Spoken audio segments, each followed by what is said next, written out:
ये American company लोगों को अमर बनाने का दावा करती है, वो भी जिंदा लोगों को नहीं बल्कि मरे हुए लोगों को। चौंकने की बात नहीं है दोस्तों, लेकिन ये सच है। अभी तक 500 से ज्यादा लोगों की बॉडी और 200 से ज्यादा लोगों की दिमाग इस कंपनी द्वारा अमर बनाने की प्रक्रिया के लिए फ्रीज किया जा चुके हैं। ये कंपनी आज से कई सौ साल बाद इन तमाम लोगों को दोबारा फ्यूचर में जिंदा करेगी। देखो, इस्लाम में तो इन सब बातों के लिए कोई जगह नहीं है। कुरान और हदीस के मुताबिक अगर कोई इंसान इस दुनिया में मर जाता है तो वो दोबारा इस दुनिया में जिंदा नहीं हो पाएंगे। उसको कल क़यामत के दिन मैदान महशर में हिसाब देने के लिए अल्लाह तबारक व तआला जिंदा करेंगे। लेकिन ताज्जुब की बात यह है कि 5000 से ज्यादा लोग इस कंपनी से भरे लिक्विड नाइट्रोजन चैम्बर में फ्रीजर होने के लिए लाइन में खड़े हैं। और इस कंपनी का नाम है क्रायोनिक्स। सेम अल्टोमेंट और जेफ बेजोस जैसे अमीर लोग भी इस कंपनी पर इतना ज्यादा भरोसा करते हैं कि अपना मिलियंस ऑफ डॉलर इस कंपनी में इन्वेस्ट कर चुके हैं, क्योंकि इस कंपनी के पीछे साइंस है। और आज के इस वीडियो में हम इसी क्रायोनिक्स विज्ञान के बारे में जानेंगे और साथ ही साथ हम लोग ये भी जानेंगे कि क्या यह कंपनी लोगों को अमर बना पाएगी, क्या फ्यूचर में लोगों को हजारों साल बाद जिंदा कर पाएगी।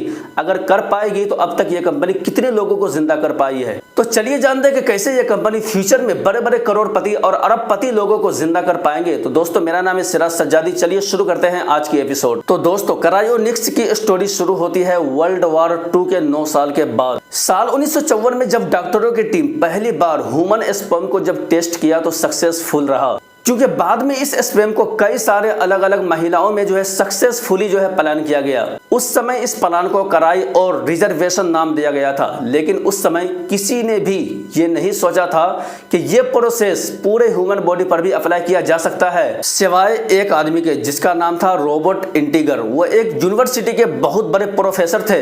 उन्होंने साल 1962 में एक बुक लिखी थी, द प्रोस्पेक्ट ऑफ इमोर्टिलिटी। उन्होंने इस बुक में साफ साफ ये बताया था कि कैसे एक ह्यूमन बॉडी को फ्रीज करके कई सालों के बाद फ्यूचर में दोबारा से जिंदा किया जा सकता है, जिस प्रोजेक्ट को साइंस में क्रायोनिक्स नाम दिया गया था। इस बुक को पब्लिश के बाद कई सारे मेडिकल कंपनी में इस एक्सपेरिमेंट को शुरू कर दिया गया था, जिसके बाद 1996 में फर्स्ट इसका ट्रायल किया गया, जिसमें एक मिडिल एज ह्यूमन बॉडी को इस कंपनी में यानी कि क्रायोनिक्स कंपनी में फ्रीज किया गया। ये तो बस एक शुरुआत था। अब ये लोग इस कंपनी को पूरी दुनिया में पॉपुलर करके प्राइवेट में लोगों को ये स्कीम बेचने लगा, जिसमें दो कंपनी सबसे बड़े मेजर प्लेयर्स हैं। नंबर 1 साल 1972 में स्टार्ट हुई अल्कोर यानी कि Alcor life extension foundation. Second company cryonics जो रॉबर्ट इंटीगर द्वारा 1976 में शुरू किया गया था। आज के समय में ये दोनों कंपनी क्रायोनिक्स टेक्नोलॉजी में लीड कर रही है, जिसमें हजारों करोड़पति और अरबपति क्रायोनिक्स में अपने आप को फ्रीज करने के लिए एप्लीकेशन डाल चुके हैं।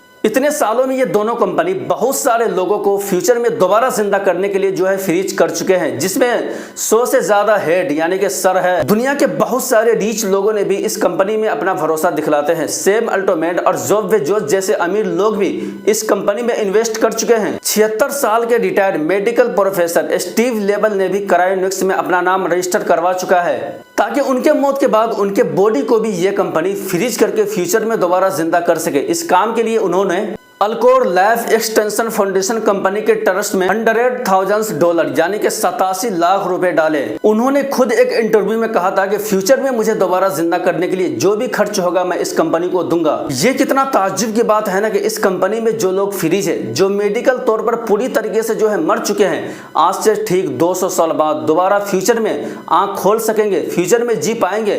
क्या यह सच लगता है? ये तो एक साइंस फिक्शन मूवी की तरह लगता है, ठीक उसी तरह जिस तरह क्रायोनिक्स भी एक साइंस है। साइंस के बारे में जानने से पहले सबसे पहले ये जानेंगे कि एक ह्यूमन बॉडी को फ्रीज करने में सबसे बड़ा चैलेंज क्या होता है। देखो, जब एक ह्यूमन स्पर्म को फ्रीज किया जाता है तो ये थोड़ा आसान होता है। इसे डैमेज किए बगैर फ्रीज करना होता है ताकि उसे दोबारा फ्यूचर में यूज किया जा सके। आज के समय में तो आपको इंडिया के हर एक मेडिकल लैब में ये टेक्निक देखने के लिए मिल जाएगा। लेकिन जब बात आती है कि ह्यूमन बॉडी को यानी कि पूरे बॉडी को आंख के साथ, दिमाग के साथ फ्रीज करना, तो ये एक चैलेंजिंग होता है। और वो भी उस चीज के कारण जो हमारे बॉडी में 70% है। आप समझ ही गए कि मैं पानी की बात कर रहा हूँ। देखो, पानी की एक खासियत होती है, जब पानी को फ्रीज किया जाता है तो उसमें छोटे छोटे बबल्स बनने लगते हैं। पानी की ये खासियत होती है कि जब उसको फ्रीज किया जाता है तो वो ह्यूमन बॉडी में फैलने लगता है।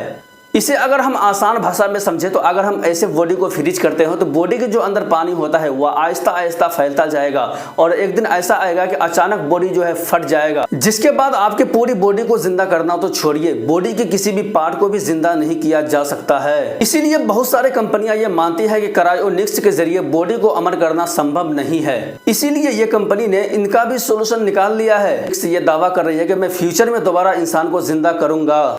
इसीलिए बहुत सारे साइंटिस्ट ये दावा कर रही है कि अगर क्रायोनिक्स कंपनी इंसान के बॉडी को सेव कर भी लिया तो जिस्म के अंदर रूह कैसे डालेगा, जिस्म को दोबारा जिंदा कैसे करेगा, ये असंभव है। लेकिन मैं आपसे एक बात कहना चाहता हूं कि ये जो लोग कंपनी चलाते हैं ये 200 साल बाद इन तमाम लोगों को जिंदा करेंगे। क्या ये लोग 200 साल तक जिंदा रह पाएंगे? जब ये लोग खुद ही जिंदा नहीं रह पाएंगे तो ये फ्रीज लोगों को कैसे जिंदा करेंगे? बहरहाल बात जो भी हो, लेकिन अभी तक करंट मेडिकल साइंस इन सब बातों पर विश्वास नहीं करती है। देखो, मरने का डर आम इंसान से ज्यादा उन लोगों को होता है जिसके पास पैसे है, जिनके पास एक अच्छी लाइफ है, जिसके पास करोड़ों की संपत्ति है, करोड़ों की दौलत है। एक आम इंसान से उन लोगों को मरने का ज्यादा डर लगता है। आपको क्या लगता है कि क्रायोनिक्स कंपनी दोबारा फ्यूचर में लोगों को जिंदा कर पाएंगे? क्या अगर आपको मौका मिले तो आप अपने आप को इस कंपनी में फ्रीज करोगे? कमेंट करके जरूर बताना और एक नई वीडियो के लिए इस चैनल को सब्सक्राइब करके लाइक जरूर कर देना।